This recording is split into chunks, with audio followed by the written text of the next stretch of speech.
update 22.19. It's been 12 days-ish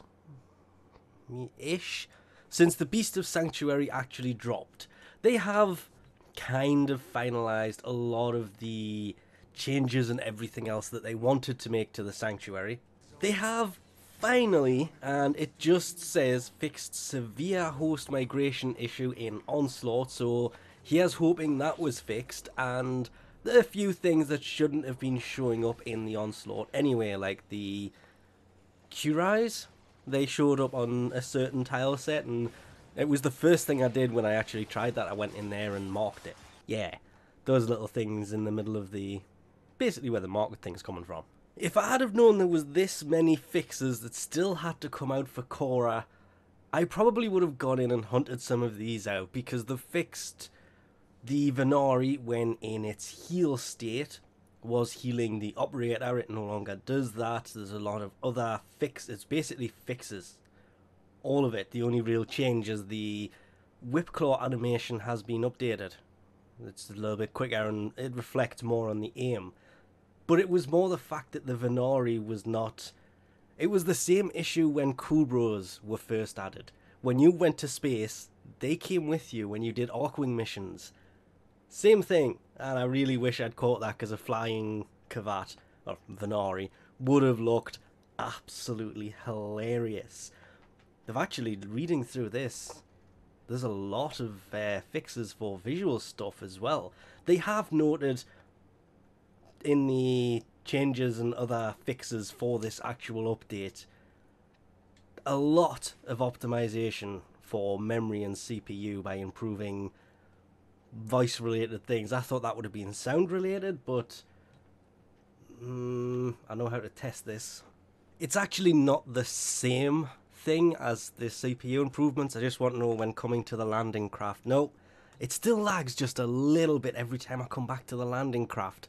I think that solely comes down to having way too many things here than anything else. And of course, the one thing worth mentioning is Ash can no longer teleport to cameras and turrets.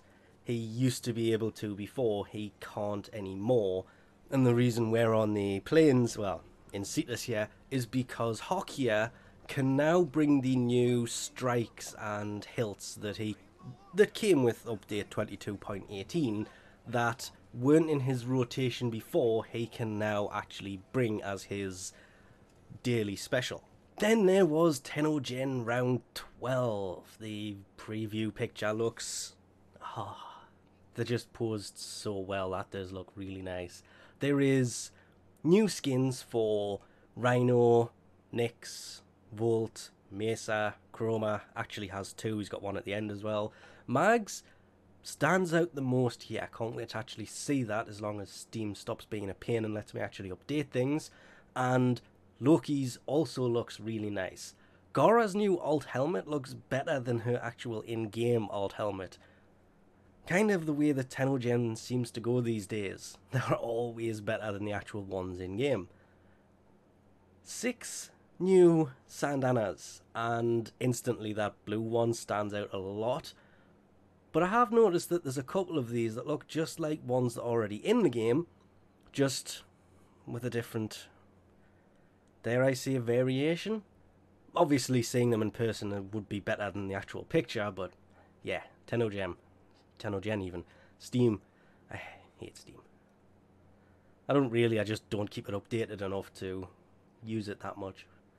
Then there is probably, at least so far, the nicest of them all. This polearm skin looks amazing. Again, I wish this thing was a weapon all of its own, because it just looks... They could have made this anything they wanted to. It could have fit into any weapon category pretty effectively. But it's a weapon skin for a polearm. A polearm of all things. Probably would have gone better on...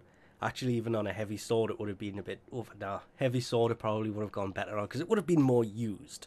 Whereas on a polearm, that's a shame, because that looks really nice. I really wish it had have been a in-game weapon.